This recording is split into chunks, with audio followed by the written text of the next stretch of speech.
Court सिर्फ judgement से नहीं डिसिप्लिन से भी चलती है। ये लाइन पिछले 100 दिनों में बार बार कॉरिडोर्स में सुनाई गई, जब जस्टिस सूर्यकांत ने नवंबर 2025 में भारत के 53rd चीफ जस्टिस के रूप में शपथ ली। उनसे पहले जस्टिस संजीव खन्ना और जस्टिस BR गवई जैसे चीफ जस्टिस ऑफ इंडिया ने छोटे लगभग 6 महीने के टेन्योर्स कंप्लीट किए थे। CJ सूर्यकांत के पास 14 मंथ्स का कंपैरेटिवली लंबा टेन्योर है और 2026 पूरा उनके सामने खुला है। सवाल ये है कि उन्होंने क्या प्रॉमिस किया था, अब तक क्या डिलीवर किया और सुप्रीम कोर्ट के लिए उनका विजन क्या सिग्नल दे रहा है। आपको बता दूं कि chief justice of India Suryakant के पहले 100 दिन एक ब्लूप्रिंट की तरह सामने आए हैं। Discipline, pendency reduction, mediation push और इंटरनल रिफॉर्म पर शार्प फोकस के साथ। तो चलिए एक डीप एनालिसिस करते हैं और देखते हैं कि ये 100 दिन जुडिशरी और हमारे देश के लीगल सिस्टम के लिए कैसे रहे। शपथ लेने से पहले CJ ने एक चीज क्लियर कर दी थी, backlog is not just a statistic, it is a litigants anxiety. उस वक्त सुप्रीम कोर्ट के डॉकेट 90,000 केसेस क्रॉस कर चुकी थी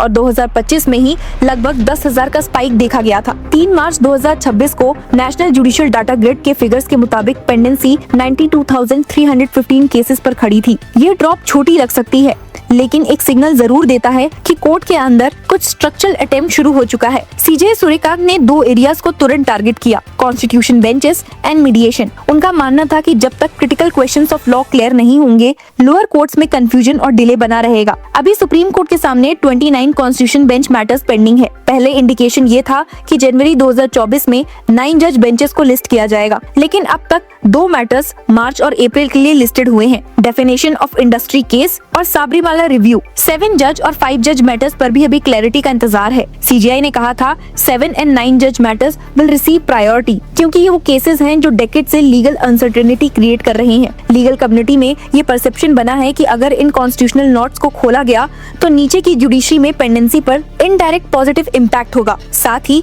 मीडिएशन को उन्होंने एन इजी गेम चेंजर बताया। दिसंबर 2025 में उन्होंने मीडिएशन अवेयरनेस वॉक लीड की और पब्लिक फोरम्स पर हिंदू रिलीजियस टेक्स्ट का रेफरेंस देते हुए कहा कि मीडिएशन हमारी इनहेरिटेंट DNA का हिस्सा है। उनका एक रिमार्क काफी कोटेड रहा दैट एडवर्सेरियल सिस्टम को हर जगह डिफॉल्ट मोड नहीं बनना चाहिए। उन्होंने स्टेट गवर्नमेंट से भी ये रिक्वेस्ट की कि मीडिएशन में इंसेंटिव्स बढ़ाए जाए, सिर्फ सक्सेसफुल मीडिएशन के लिए नहीं बल्कि जेन्युइन अटेम्प्ट्स के लिए भी। इस अप्रोच का ऑब्जेक्टिव सिंपल है, हर डिस्प्यूट सुप्रीम कोर्ट तक ना आए। अगर ट्रायल और हाई कोर्ट लेवल पर एमिकेबल सेटलमेंट कल्चर स्ट्रॉन्ग होगा तो अपेक्स कोर्ट का प्रेशर नेचुरली कम होगा। लेकिन पेंडेंसी के अलावा जो सबसे विजिबल रिफॉर्म रहा वो था ओरल मेंशनिंग पर ऑलमोस्ट ब्लैंकेट क्लैम्प डाउन। पहले दिन ही CJ सूर्यकांत ने क्लियर कर दिया, unless life and liberty are at stake, no oral mentioning. उन्होंने इंसिस्ट किया कि अर्जेंट लिस्टिंग के लिए रिटन रिक्वेस्ट रजिस्ट्रार को सबमिट हो। सिर्फ 5 दिन के अंदर एक सर्कुलर आया जिसमें क्लेरिफाई किया गया कि चीफ के कोर्ट में कोई ओरल मेंशनिंग परमिट नहीं होगी। ये मूव बार और लिटिगेंट्स दोनों के लिए एक कल्चर शिफ्ट था। सुप्रीम कोर्ट के कॉरिडोर्स में ओरल मेंशनिंग एक एस्टैब्लिश प्रैक्टिस थी,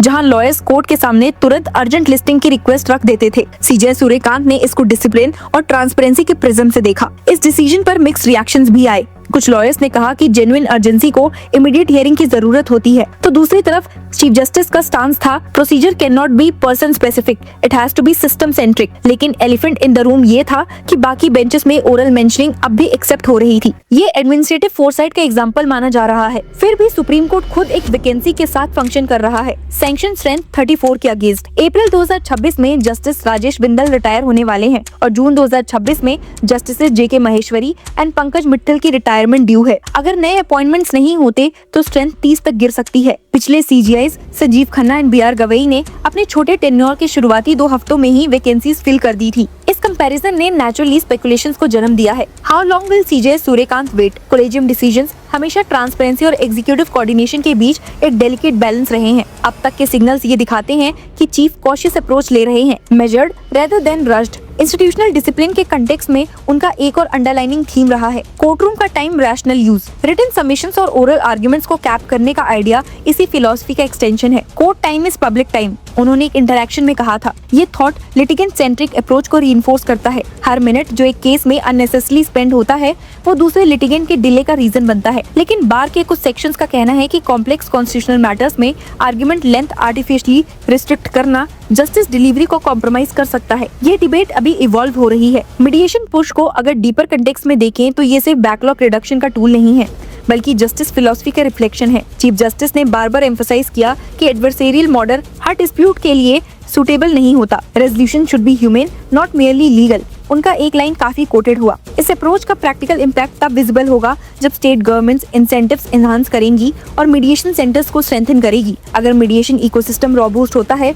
तो सुप्रीम कोर्ट तक पहुंचने वाले अपील्स की फ्रीक्वेंसी कम हो सकती है। दर्शकों, इन 100 दिन के स्नैपशॉट को अगर नंबर्स के साथ जस्टापोज करे तो दिसंबर और जनवरी में पेंडेंसी बढ़ती रही, लेकिन फरवरी एंड तक स्लाइड ड्रॉप आया। ये ट्रेंड सस्टेन होगा या नहीं, ये देखना अभी बाकी है। कॉन्स्टिट्यूशनल बेंचेस का इफेक्टिव फंक्शनिंग और रेगुलर लिस्टिंग का शेड्यूल अगर कंसिस्टेंट रहा तो 2026 के एंड तक टेंजिबल रिजल्ट्स देखने को मिल सकते हैं, लेकिन इंस्टीट्यूशनल इनर्शिया और वैकेंसीज का चैलेंज पैरेलल रियलिटी है। सीजे सूर्यकांत का टेन्योर रिलेटिवली लंबा है, इसीलिए एक्सपेक्टेशंस भी प्रोपोर्शनेटली हाई हैं। उन्होंने अपने पहले ही दिन से एक मैसेज दिया that system must Outlast individuals. ये लाइन शायद उनके रिफॉर्म एजेंडा का कोर है। ओरल मेंशनिंग बैन हो या रजिस्ट्री को पुल अप करना हो, मीडिएशन अवेयरनेस वॉक हो या कॉन्स्टिट्यूशनल बेंचेस प्रायोरिटाइजेशन, हर स्टेप एक सिस्टमैटिक रीसेट की तरफ इशारा करता है। फिर भी सुप्रीम कोर्ट एक मल्टी मेंबर इंस्टीट्यूशन है जहां कंसेंसस और कोऑर्डिनेशन इक्वली क्रिटिकल होते हैं। आने वाले महीनों में 3 चीजें क्लोजली वॉच की जाएंगी। क्या कॉन्स्टिट्यूशन बेंच मैटर्स पर रियल एस्केलेरेशन होती है? क्या मीडिएशन इंसेंटिव्स ग्राउंड लेवल पर ट्रांसलेट होते हैं?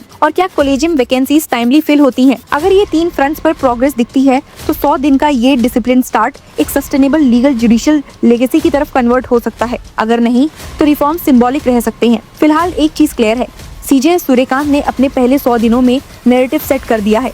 उनका फोकस लाउड प्रॉमिसेस पर नहीं बल्कि प्रोसीजरल कंट्रोल और इंस्टीट्यूशनल हाउसकीपिंग पर रहा। Before we control the country we must control ourselves. उन्होंने ऐसा एक इनफॉर्मल इंटरेक्शन में कहा है, ऐसा बताया जाता है। शायद इसी फिलॉसफी के साथ वो 2026 को अप्रोच कर रहे हैं, एक ऐसा साल जो उनके टेन्योर का रियल टेस्ट होगा। सुप्रीम कोर्ट की strength numbers, constitution bench calendars, mediation statistics और रजिस्ट्री डिसिप्लिन, ये सब इंडिकेटर्स डिसाइड करेंगे कि क्या ये 100 दिन सिर्फ शुरुआत थे या एक डीपर जुडिशियल ट्रांसफॉर्मेशन का फाउंडेशन। आपको क्या लगता है?